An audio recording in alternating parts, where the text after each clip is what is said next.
berries, welcome back to my channel. Welcome to my channel if you have landed here for the very first time. Hope you subscribed to my channel, clicked on notification bell so you don't miss out any further updates. You can also follow me on my Instagram or my vlog channel. दोनों के link होंगे description box में. नमस्ते, this is Dwija और कैसे हैं आप? This is your sunshine in human form और सबसे ज़्यादा रिक्वेस्टेड वीडियो था, so that's what we are doing and we are watching. आज हम देख रहे हैं The Mystery of Indus Valley Civilization, The Unknown Language. Let's go, let's get it. हर बार की तरह उम्मीद है वीडियो जाएगा, रहेगा, बस आएगा. Okay, playing. नमस्कार दोस्तों, साल 1827 की बात है. जेम्स लुइस एक ब्रिटिश ईस्ट इंडिया कंपनी में भर्ती हुए सोल्जर एक दिन अपनी कंपनी के कारनामों से तंग होकर छुपके से आर्मी छोड़कर भाग जाते हैं. अंडरकवर रहने के लिए ये अपना नाम बदल डालते हैं और वो करने निकल पड़ते हैं जो इनका असली पैशन था, ट्रैवलिंग. 2 साल तक इंडियन सब कॉन्टिनेंट में ट्रैवल करने के बाद साल 1829 में ये पंजाब के रीजन में पहुंचते हैं. यहाँ इन्हें एक अनजान प्राचीन शहर के खंडर मिलते हैं. इन्हें कोई आइडिया तक नहीं था कि ये रूइंस कितने पुराने हैं, किसके हैं, लेकिन क्योंकि इन्हें हिस्ट्री का बड़ा शौक था, ये डॉक्यूमेंट करने लग जाते हैं कि इन्हें क्या दिखा था. नोट्स लिखते हैं, ड्राइंग्स बनाते हैं. जेम्स लुइस के द्वारा बनाई गई ये ड्राइंग्स आप स्क्रीन पर देख सकते हैं. जेम्स लुइस इस बात से बेखबर थे कि इन्होंने एक्चुअली में हड़प्पा का प्राचीन शहर खोज निकाला था. इसके करीब 100 साल बाद 1920s में ही था कि दुनिया को और जानकारी पता चली इस एंशिएंट सिविलाइजेशन के बारे में. जॉन मार्शल को एएसआई का डायरेक्टर अपॉइंट किया गया और इंडियन आर्कियोलॉजिस्ट की मदद से उन्होंने हड़प्पा के इन खंडरों को सर्वे किया. पता चला कि ये एक्चुअली में 5000 साल से ज्यादा पुराने हैं. इसी बीच इंडस नदी के किनारे एक और हिस्टोरिकल साइट की खोज हुई जहां पर ढेरों इंसानों की हड्डियां पाई गई और इस जगह को नाम दिया गया मोहेंजोदारो, यानी the mound of the dead. धीरे धीरे और खुदाई करी गई तो और ऐसे खंडर मिले, बहुत सी और हिस्टोरिकल साइट्स मिली. पता चला कि इन जगहों में दफन हुआ एक ऐसी सिविलाइजेशन का सबूत है जिसके बारे में कोई कुछ नहीं जानता था. और क्योंकि ये खंडर इंडस नदी के किनारे पाए गए, सिविलाइजेशन को नाम दिया गया इंडस वैली सिविलाइजेशन. आज साल 2022 में हम बहुत सी बातें जानते हैं सिविलाइजेशन के बारे में, स्कूल की किताबों में पढ़ाया भी जाता है, लेकिन 2 चीजें अभी भी एक बहुत बड़ा रहस्य है. पहला, हड़प्पन लोगों की भाषा, जिस लैंग्वेज में ये लिखते थे. क्या मतलब है इन शब्दों का, कैसे इस राइटिंग को समझा जा सकता है. और दूसरा, इस महान सिविलाइजेशन का अंत कैसे हुआ, क्या हुआ इन लोगों के साथ. आइए जानने की कोशिश करते हैं आज के इस वीडियो में. इंटरेस्टिंग. हजारों साल पहले जमीन के नीचे दफन हो चुका है और अब पुरातात्विक खुदाई में एक के बाद एक काफी ऐतिहासिक जो तथ्य हैं वो सामने निकल कर आ रहे हैं. The Indus civilization. We try to understand the Indus Valley civilization which existed 4,000 years ago. 4000 years ago. Indus valley civilisation दोस्तों एक ब्रॉन्ज एज सिविलाइजेशन थी जो आज के दिन के पाकिस्तान, अफगानिस्तान और नॉर्थ वेस्टर्न इंडिया में लोकेटेड थी. टोटल में अभी तक हमें 1400 से ज्यादा साइट्स मिल चुकी हैं, जिनमें से 900 इंडिया में लाया करती है. इंडस वैली के बराबर उस जमाने में बहुत कम सिविलाइजेशंस थी जो इतनी पुरानी थी. गिन के 3-4 थे, इजिप्शियन, मेसोपोटामिया और चाइनीज. इन चारों में से चाइनीज सबसे रीसेंट थी, तो सबसे पुरानी सिविलाइजेशंस में इंडस वैली, इजिप्शियन और मेसोपोटामिया को ही गिना जाता है. कॉमनली माना जाता है कि मेसोपोटामिया ओल्डेस्ट सिविलाइजेशन है इंसानों की, लेकिन साल 2016 में आईआईटी खड़गपुर और एएसआई ने स्टडी करी थी, आर्कियोलॉजिकल डेटिंग टेक्निक्स का इस्तेमाल किया था, जिसके बाद उन्होंने कहा कि एक्चुअली में इंडस वैली 8000 साल पुरानी हो सकती है. ऐसा एविडेंस पाया गया है कि फार्मिंग सेटलमेंट्स जो पहले करी गई थी वो 7000 बीसी में करी गई थी. आज के दिन की हरियाणा स्टेट में ये पाया गया है. उस समय में ज्यादा शहरों की डेवलपमेंट नहीं हुई थी, बस एग्रीकल्चर टूल्स पाए गए थे, पॉटरी होती हुई देखी गई थी. तो 7000 बीसी से 5500 बीसी तक का जो समय है इसे प्री हड़प्पन फेज बुलाया जाता है. आर्कियोलॉजिस्ट का कहना है कि अर्बनाइजेशन की शुरुआत सिर्फ 5500 बीसी के बाद से हुई थी, जब पब्लिक बिल्डिंग्स बनाई गई और ट्रेड रूट्स बनाए गए. 2600 बीसी तक इनकी सभ्यता इतनी एडवांस हो चुकी थी कि इनके शहरों में मल्टी स्टोरीड घर बने हुए थे ईंटों के. जिन ईंटों का इस्तेमाल करके घर बनाते थे उनकी स्टैंडर्डाइज्ड मेजरमेंट होती थी, एक ही साइज की ईंटें होती थी. हर घर के अंदर टॉयलेट होता था, नहाने की जगह होती थी, ड्रेनेज सिस्टम होता था जहां से ड्रेन बाहर निकल सके, सड़कों पर ढंग की नालियां होती थी, पैदल चलने की जगह साइड में पेड़ लगाए जाते थे, पब्लिक कुएं होते थे जहां से हर कोई पानी पी सके. डस्टबिन्स बनाए जाते थे जहां पर लोग कूड़ा फेंक सके। अर्बन प्लानिंग के मामले में इनके शहर शायद आज के किसी भी इंडियन शहर से बेहतर होते थे, लेकिन फिर भी हम इनके बारे में और गहराई से समझ नहीं सकते क्योंकि हम इनकी लैंग्वेज नहीं जानते। ये देखिए, ऐसे 4000 से ज्यादा आर्टिफैक्ट्स पाए गए हैं, stone slabs, tablets, copper plates जिन पे इनकी भाषा लिखी हुई है। कोई हड़प्पा में पाया गया तो कोई मोहनजोदारो में तो कोई और हिस्टोरिकल साइट पर। इस पे लिखी गई इंस्क्रिप्शन को हम इंडस स्क्रिप्ट कहते हैं। Indus script. 1920 से लेकर आज तक 100 से ज्यादा अटेम्प्ट किए जा चुके हैं इनकी भाषा समझने के, लेकिन अभी तक हम नहीं समझ पाए कि इन सिंबल्स का मतलब क्या है। अब दोस्तों, क्योंकि इतने सारे अटेम्प्ट्स किए गए हैं इस इंडस स्क्रिप्ट को समझने के और इतने सारे इंस्क्रिप्शंस हमारे पास अवेलेबल हैं, तो कुछ चीजें तो जरूर हैं जो हम शोर शॉर्ट कह सकते हैं। पहला, जब ये लोग अपनी भाषा को लिखते थे, ये लेफ्ट टू राइट लिखने की जगह राइट टू लेफ्ट लिखते थे। हम जैसे हिंदी और इंग्लिश लिखते हैं तो लेफ्ट से लिखना शुरू करते हैं, लेकिन अरेबिक जैसी भाषाएं राइट टू लेफ्ट लिखी जाती है। ये इंडस स्क्रिप्ट भी राइट टू लेफ्ट लिखी जाती है। ये हमें कैसे पता चला? अगर आप इस स्टोन स्लैब की इमेज देखोगे, लेफ्ट में आप सिंबल्स देख रहे हो, वो थोड़े और क्रैम्प्ड हो गए हैं। ये चीज आपने स्कूल में भी देखी होगी कि जब आप लिखने चलते हो और देखते हो कि पेज में ज्यादा जगह नहीं बची तो छोटा छोटा करके लिखने लग जाते हो, शब्दों को और पिचका पिचका कर लिखने लग जाते हो। यही चीज हमने इस इंस्क्रिप्शन पे देखी। जिसने भी इंडस स्क्रिप्ट लिखी थी उनके साथ भी सेम चीज हुई और ये लेफ्ट साइड पर हुई, तो इसलिए हम कंक्लूड कर सकते हैं कि ये भाषा राइट टू लेफ्ट लिखी जाती है। दूसरा, ये देखा गया कि जहां जहां ये राइटिंग पाई गई है, हमेशा ऊपर कुछ इंडस स्क्रिप्ट में टेक्स्ट लिखा जाता था और लिखने के नीचे कोई एक बड़ा सिंबल बनाया जाता था किसी जानवर का। ये जानवर राइनोसोरस हो सकता था, हाथी हो सकता था, टाइगर हो सकता था, बुल हो सकता था, लेकिन सबसे कॉमनली दिखने वाला जानवर जो इन स्टोन स्लैब्स में पाया गया वो एक्चुअली में एक यूनिकॉर्न जैसा क्रीचर था, जो शायद रियलिटी में एग्जिस्ट भी नहीं करता। लेकिन सवाल यहाँ पर ये कि क्या रीजन हो सकता है कि इन्होंने लिखा कुछ और उसके नीचे हमेशा एक बड़ा सा जानवर बनाया। तीसरी चीज, ये फोटो देखकर आपको लग रहा होगा कि जहां पर हमें राइटिंग पाई गई है ये बड़ी बड़ी स्टोन के पत्थर होंगे, लेकिन एक्चुअली में ये बहुत ही छोटे से 2.5 से 5 स्क्वायर सेंटीमीटर के स्टोन के ये सील्स हैं, तो कोई इतनी बड़ी जगह नहीं है जहां पर ये टेक्स्ट लिखा गया है। चौथी चीज, हिस्टोरियंस ने क्या किया कि जितने भी साइंस और सिंबल्स इन्हें इंडस स्क्रिप्ट में दिखे उन सबको आइडेंटिफाई किया, कलेक्ट कर लिया और टोटल में देखा गया कि 400 साइंस हैं इनकी स्क्रिप्ट में। अब इंग्लिश लैंग्वेज में 26 अल्फाबेट्स होते हैं, लेकिन इनकी इंडस स्क्रिप्ट में 400 से ज्यादा साइंस। कुछ सिंबल्स ये स्टिक फिगर्स जैसे लगते हैं, कुछ मछलियां दिखती हैं, कभी टर्टल्स, कभी क्रैब्स, कभी इंसेक्ट्स, कभी चिड़िया। लेकिन क्योंकि इतने ज्यादा नंबर ऑफ सिंबल्स हैं स्क्रिप्ट में, तो हिस्टोरियंस का कहना है कि ये इंडस स्क्रिप्ट एक्चुअली में एक लोगो सिलेबिक स्क्रिप्ट थी। लोगो सिलेबिक का मतलब है कि यहाँ पर सिंबल्स का इस्तेमाल किया गया है एक शब्द और एक साउंड को एक्सप्रेस करने के लिए। एग्जाम्पल से समझाता हूँ। जो इजिप्शियन हायरोग्लिफ्स हैं, जो इजिप्शियन सिंबल्स आपने देखे होंगे, ये इजिप्शियन सिविलाइजेशन के टाइम के हैं। इंटरेस्टिंग बात यह है दोस्तों कि हिस्टोरियंस एक्चुअली में इस भाषा को समझ चुके हैं। तो unlike the Indus script, historians आज के दिन जानते हैं कि इजिप्शियन भाषा में एग्जैक्टली किस सिंबल का क्या मतलब है। और ये भाषा भी कुछ ऐसी ही है कि एक सिंबल जो है वो एक साउंड को रिप्रेजेंट करता है। फॉर एग्जाम्पल, ये जो वल्चर का सिंबल है ये आ साउंड को रिप्रेजेंट करता है। ये जो पैर का सिंबल है ये ब साउंड को रिप्रेजेंट करता है। सिमिलरली सारे साउंड्स की आपको ट्रांसलेशन यहाँ पर मिल जाएगी और इसको देखकर आप अपने नाम को इजिप्शियन हायरोग्लिफ्स में भी लिख सकते हो। जैसे कि अगर मैं ध्रुव लिखना चाहूँ तो मेरा नाम इजिप्शियन हायरोग्लिफ्स में कुछ ऐसा दिखेगा। डी के लिए पहले एक हाथ, फिर एक विक और सो ऑन। है ना काफी इंटरेस्टिंग चीज। अब बात यह दोस्तों कि इजिप्शियन भाषा हम इसलिए समझ पाए क्योंकि आज से करीब 200 साल पहले आर्कियोलॉजिस्ट ने खुदाई करी और उन्हें एक बड़ा पत्थर मिला, एक ऐसा पत्थर जिस पर इजिप्शियन हायरोग्लिफ्स में कुछ लिखा हुआ था और उस पत्थर पर नीचे सेम चीज एंशिएंट ग्रीक भाषा में लिखी हुई थी और ग्रीक हम ऑलरेडी बोलना जानते थे, तो एक तरीके से पत्थर गूगल ट्रांसलेट की तरह हो गया, एक बड़ा प्राचीन गूगल ट्रांसलेट। एक भाषा जो हम जानते थे और एक भाषा जो हम नहीं जानते थे वो इसके जरिए सीख पाए। इस पत्थर को वैसे रोजेटा स्टोन करके पुकारा जाता है और बाद में जाकर आर्कियोलॉजिस्ट को ऐसे कई और पत्थर मिले, स्क्रिप्ट्स मिली जहां पर दो भाषाएं एक जगह पर लिख रखी है। अब प्रॉब्लम यह है दोस्तों कि इंडस स्क्रिप्ट के लिए ऐसा कोई भी पत्थर या रोजेटा स्टोन नहीं मिला है, तो हमारे पास कोई बेस ही नहीं है किसी और भाषा से कंपेयर करने की। उससे इमेजिन करना कि इन शब्दों का, इन सिंबल्स का मतलब क्या है, ये बहुत ही मुश्किल काम है। खुद ही सोचकर देखो, अगर आपको मैं कहूं यहाँ पर चाइनीज लिख दूं और आपको कहूं, मान लो चाइनीज का कोई ट्रांसलेशन आपके पास अवेलेबल नहीं है,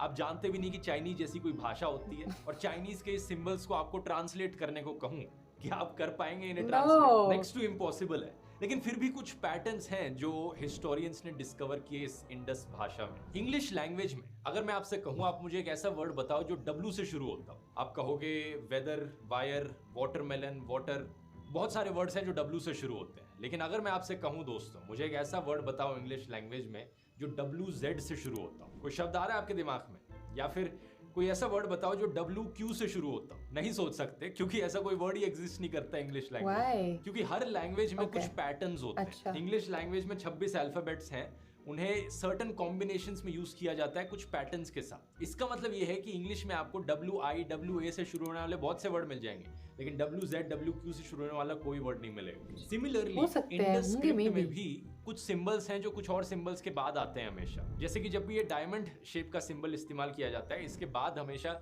एक सिंबल आता है जिसमें 2 पैरेलल लाइनें लगी होंगी, लेकिन कभी भी इसके बाद ये स्टिक फिगर वाला सिंबल नहीं आता। सबसे ज्यादा यूज किया जाने वाला सिंबल है ये जार शेप्ड सिंबल जो है। पर इंटरेस्टिंगली ये देखा गया है कि ये सिंबल हमेशा इंडस की भाषा में हमेशा टेक्स्ट के एंड में इस्तेमाल किया जा रहा है। तो हो सकता है ये इनका कोई फुल स्टॉप हो या पूर्ण विराम हो। एक खास डिस्कवरी अब ये हुई दोस्तों कि मेसोपोटामिया में भी इंडस की स्क्रिप्ट पाई गई, कुछ पत्थरों पर लिखी हुई। मेसोपोटामिया की जो हिस्टोरिकल साइट्स हैं वो आज के दिन के इराक और ईरान के एरियाज में। हम ये जानते हैं कि वहां पर कोई और भाषा बोली जाती थी, लेकिन वहां पर भी अगर हमें इंडस की स्क्रिप्ट देखने को मिल रही है पत्थरों पर, इसका मतलब ये है पहली चीज तो कि इन दोनों एंशिएंट सिविलाइजेशंस के बीच में ट्रेडिंग चलती थी, लोग इधर उधर आते जाते रहते थे। दूसरी चीज ये है कि हम जानते हैं इन दोनों जगहों पर अलग अलग भाषाएं बोली जाती थी, क्योंकि अलग अलग स्क्रिप्ट्स लिखी हुई पाई गई। लेकिन तीसरी और सबसे इंटरेस्टिंग चीज ये है कि जो इंडस स्क्रिप्ट मेसोपोटामिया में पाई गई, जो हमने पैटर्न इंडस स्क्रिप्ट में देखा था कि ये जार वाला सिंबल एंड में आता है हमेशा, लेकिन मेसोपोटामिया में जो मिला वहां पर देखा कि ये जार वाला सिंबल 2 बार लगा रखा है एक के बाद एक, लेकिन किसी भी इंडस वैली की साइट पे इस सिंबल को 2 बार नहीं इस्तेमाल किया गया। क्या मिस्ट्री है ये? क्या रीजन हो सकता है इसके पीछे? हिस्टोरियंस का कहना है इसके पीछे रीजन है कि एक्चुअली में मेसोपोटामिया में रहने वाले लोग इंडस स्क्रिप्ट का इस्तेमाल कर रहे थे अपनी भाषा को लिखने के लिए। थोड़ा कंफ्यूजिंग लग रहा है ये सब समझना, तो एक और एग्जांपल से समझाता हूँ। हम हिंदी को लिखते हैं देवनागरी स्क्रिप्ट में, ये जो क ख ग वाली स्क्रिप्ट है। इंग्लिश को हम लिखते हैं लैटिन स्क्रिप्ट में, ये ABCD जो होता है, इसे हम लैटिन स्क्रिप्ट कहते हैं, क्योंकि जर्मन, फ्रेंच जैसी भाषाएं भी लैटिन स्क्रिप्ट में ही लिखी जाती है। ABCD करके लिखा जाता है जर्मन, फ्रेंच को भी। तो बोलने की भाषा अलग है, लिखने की स्क्रिप्ट अलग चीज है। अक्सर दोनों के बीच में पेयर बना रहता है यहाँ पर। लेकिन क्या आप इमेजिन कर सकते हो हिंदी भाषा को लैटिन स्क्रिप्ट में लिखना? कोई इतना इमेजिन करने की जरूरत नहीं है, क्योंकि आज के दिन हर कोई करता है। क्या कर रहे हो? अगर हम इस हिंदी फ्रेज को इंग्लिश की लैटिन स्क्रिप्ट में लिखेंगे तो क्या को हम KYA करके लिखेंगे। अगर हम ऐसा कर रहे हैं तो इसका मतलब है कि हम हिंदी भाषा को लैटिन स्क्रिप्ट में लिखने लग रहे हैं, लेकिन लैंग्वेज वही है। तो हिस्टोरियंस का मानना है कि सेम चीज एक्चुअली में मेसोपोटामियंस ने करी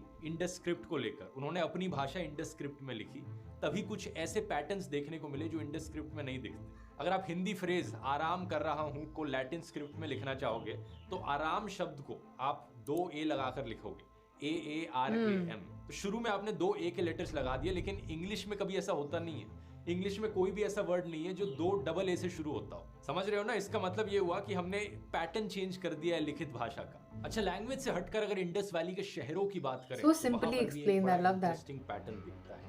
जितने भी शहर पाए गए हैं इंडस वैली सिविलाइजेशन के, उन सब में सिमिलर पैटर्न देखने को मिल रहा है। हर शहर के 2 बड़े हिस्से हैं। पहला है एक लोअर माउंट जो बनाया गया है, जिसके बाद चारों तरफ एक बाउंड्री वॉल है, और दूसरा है इस एरिया के अंदर बना हुआ एक किला जो थोड़ा ऊपर उठकर बना है, हायर माउंट पर। ये किला यूजुअली वेस्ट साइड पर होता था हर शहर के। इसकी अपनी दीवारें थी और नीचे वाले एरिया की अपनी दीवारें थी। इस किले में सारी इंपॉर्टेंट पब्लिक स्पेसेस होती थी शहर की, जैसे कि मार्केट प्लेस हो गया, वर्कशॉप्स हो गई, या फिर किसी से मिलना हो, यहाँ पर होता था। और जो 2 लेयर थी दीवारों की, दीवारें लगाने के पीछे पर्पस था वाइल्ड एनिमल्स को दूर रखना, और इसके अलावा फ्लड्स होने से बचाना। अगर नदी का पानी ज्यादा हो जाए तो शहर में फ्लड्स ना आए, क्योंकि उस समय इंसानों से कोई इतना बड़ा खतरा था नहीं, इतने इंसान ही नहीं थे दुनिया में उस टाइम। तो माना जाता है कि सिविलाइजेशन के कोई नेचुरल एनिमीज नहीं थे, तो चांसेस यही है कि कभी कोई इन्वेजन नहीं हुआ कहीं और से। इस शहर के स्ट्रक्चर को मोहेंजोदारो फिल्म में काफी अच्छे से डिस्क्राइब करने की कोशिश करी गई है। ऋतिक रोशन की फिल्म आई थी इस पर, मुझे लगता है काफी अच्छे तरीके से, हिस्टोरिकली एक्यूरेट तरीके से उन्होंने एक शहर को बना रखा है। वैसे मोहेंजोदारो शहर में जो सबसे आइकॉनिक अट्रैक्शन पाई गई है वो है द ग्रेट बाथ। एक बहुत बड़ा स्विमिंग पूल होता था, मल्टी स्टोरीड बाथ थी, 900 स्क्वायर फीट की, 2.4 मीटर्स डीप थी।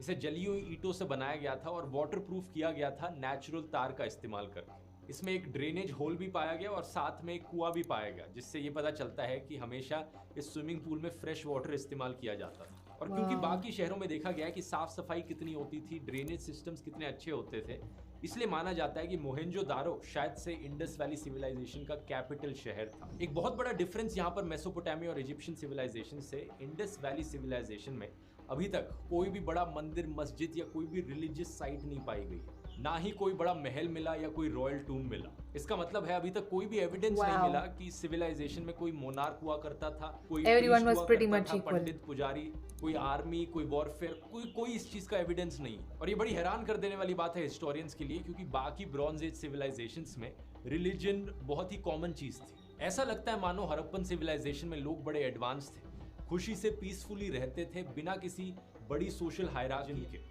लेकिन ये चीज एक्चुअली में एक चर्चा का विषय है, हिस्टोरियंस एक दूसरे से डिसएग्री करते हैं। और अब आते हैं हम एक और सबसे बड़ी अनसॉल्व्ड मिस्ट्री पर, इंडस वैली सिविलाइजेशन एक्चुअली में खत्म कैसे हुई। आर्कियोलॉजिकल रिकॉर्ड्स हमें बताते हैं कि 1900 बीसी और 1300 बीसी के बीच में अचानक से रैपिड डिक्लाइन देखने को मिला इस सिविलाइजेशन में। इस समय के बाद से शहरों की प्लानिंग बिल्कुल खत्म हो गई, सड़कों पर सीवर्स और ड्रेनेज को मेंटेन नहीं किया जा रहा था। वो जो ग्रेट बात था उसमें कूड़ा भरने लग चुका था। मेसोपोटामिया से ट्रेड लिंक्स टूट चुके थे। 1800 बीसी तक ज्यादातर शहरों को खाली कर दिया गया था। लोग ना तो सेम राइटिंग सिस्टम का इस्तेमाल करते थे, ना ही स्टैंडर्डाइज्ड वेट्स और बिल्डिंग रेशियोज का। कोई नहीं जानता कि एक्चुअली में यहाँ पर हुआ क्या था। कुछ थ्योरीज बताई जाती हैं, लेकिन जैसे कि एक थ्योरी है कि जिस नदी के आधार पर ये सिविलाइजेशन टिकी हुई थी वो नदी सूखने लग गई। कहा जाता है कि ये नदी सरस्वती नदी हो सकती है। इस थ्योरी के अनुसार कई रीजंस हो सकते हैं कि नदी क्यों सूखी। एक टेक्टोनिक प्लेट्स में शिफ्ट आया होगा, टाइम के साथ साथ वैसे ही नदी ने अपना कोर्स बदल लिया होगा, ये भी होता है। अगर ये थ्योरी सच है तो अज्यूम किया जाता है कि इंडस वैली के लोग ईस्ट की तरफ चले गए और गंगा नदी के पास आकर बस गए। दूसरी थ्योरी है डिफॉरेस्टेशन की। Makes यहाँ sense. रहने वाले लोगों ने इतना पेड़ों को काटा, इतना जंगल को खत्म कर दिया अपनी ईंटें बनाने के लिए और अपनी गाय भैंसों को चारा खिलाने के लिए घास खत्म कर दी कि यहाँ से ग्रीनरी खत्म हो गई, जिसकी वजह से ये एरिया अनइनहैबिटेबल बन गया। तीसरी थ्योरी कहती है कि कोई भयानक बीमारी आई हो सकती है जिसने पॉपुलेशन को पूरी तरीके से वाइप आउट करके रख दिया, जैसे कि मलेरिया या कोलेरा। और ऐसी चीज होना एक्चुअली में काफी आम बात है। जैसा मैंने रेड प्लेग वाले वीडियो में आपको बताया था, जब रेड प्लेग आया था तो हजारों सालों के बीच में पूरी की पूरी सिविलाइजेशंस खत्म हो जाती थी उसकी वजह से। ऐसी बहुत सी बीमारियां हो सकती हैं जिन्होंने 70-80% पॉपुलेशन को खत्म करके रख दिया। इस वीडियो का लिंक मैं नीचे डिस्क्रिप्शन में डाल दूंगा, आप इसके बाद जाकर Let देख me know सकते if you हैं। want अब इनमें से me to कारण check कोई that भी हो, out. एक Very चीज जरूर interesting. आज के दिन हम जानते हैं कि 600 बीसी के बाद ये सिविलाइजेशन कंप्लीटली खत्म हो गई। एक ऐसी सभ्यता जो हजारों सालों के लिए, लिटरली Insane. सोचकर देखिए, कम से कम 5000 साल तक ये सिविलाइजेशन टिकी रही थी। इतने लंबे समय तक तो हमारी आज की सिविलाइजेशन भी नहीं टिकी हुई है। 5000 साल तक टिके रहने के बाद इसका दी एंड हो गया। Yeah, like completely washed off. और इन अनोखे लोगों को हमने हमेशा के लिए खो दिया। टाइम के साथ साथ ये सेटलमेंट्स जमीन में दफन हो गई और इनके ऊपर नए शहर बने, नई सिविलाइजेशंस निकल कर आई। और ऐसे ही 1000 सालों बाद जाकर जेम्स लुइस ने इस इंडस वैली सिविलाइजेशन की दोबारा से खोज करी। वीडियो पसंद आया, यहाँ पर क्लिक करके और ऐसे ही बहुत informative videos मजा देख आया। सकते हैं I similar love topics। history. बहुत बहुत धन्यवाद। This was incredible video. This was an incredible video. I'm glad at least they actually did few things good हमारे लिए। यहाँ से गए तो उससे पहले so something was definitely a part of it. लेकिन अरे ये wow. Also the people who are like to find these things out, thinking obviously वो credible है उस चीज़ के लिए, they're historians for a reason and they will be able to like understand बहुत सारे टाइम के बाद, लेकिन बहुत सारी सर्च के बाद कि इसका क्या मतलब है, ये कैसे हुआ। But just thinking at a very आम जनता लेवल कैसे हो सकता है ये। और ये मोहनजोदारो मूवी बहुत बहुत अच्छी थी। I don't know how many of you have seen it. It was quite a flop. But हमारे यहाँ बहुत सारी अच्छी मूवीज फ्लॉप जाती है sadly. If you haven't watched it, I would really want you to watch it. बहुत अच्छी movie थी। I have actually watched it twice in the theater, जो मैंने बहुत कम करती हूँ. But I really loved that movie. And beautifully made as well. This is so interesting. This is so interesting and it makes so much sense. और ये जो last में बताया ना उन्होंने, वो it's the same thing with Kuldhara, right? It's known as a haunted place. लेकिन हमने वहाँ के एक्चुअल लोगों से पूछा कि haunted क्यों बोलते हैं इसको, I have a vlog on it if you haven't seen it in my on my vlog channel. And they literally had one thing to say is like, you never know. You don't know what exactly happened. Mostly people think they emptied the whole space and moved to someone else, some other place for certain reason. लेकिन ये जो mystery होती है ना, वो mystery से बहुत सारी फैसिनेशन होती है. जैसे येटी वाले वीडियो में देखा, and then people start making their own stories, and then वो पास ऑन हो के थोड़ा थोड़ा नमक नमक नमक आता है, मसाला आता है, and then it just becomes a haunted site. Sure, you can manifest spirits there. That's a whole different level of spiritual and paranormal, supernatural things that we're talking. But majorly, it might not have anything as people speculate or sensationalize. And probably ये जो इन्होंने बहुत सही तरीके से theories बताई, वो highly possible. But to be honest, thinking like पूरी civilization ही vanish हो गई, it's crazy. And also every single time मैं ऐसे देखती हूँ, मुझे हमेशा ऐसा realize होता है कि even when they were living, they didn't know what will come in future. Right now when we are living, we don't know what's going to come in future. We never know हमारी civilization कब एकदम vanish हो जाएगी, कुछ और आएगा, and they will be studying about us. Oh, that these people had this kind of things. सोचने की बात है. It's highly possible. This was so much fun. I really enjoy. I would love to see more videos like this. Let me know which one you want to see next, and I'll see you guys next time. Bye, babies. Love you. If you want me to see the vlogs, concept vlogs, also let me know.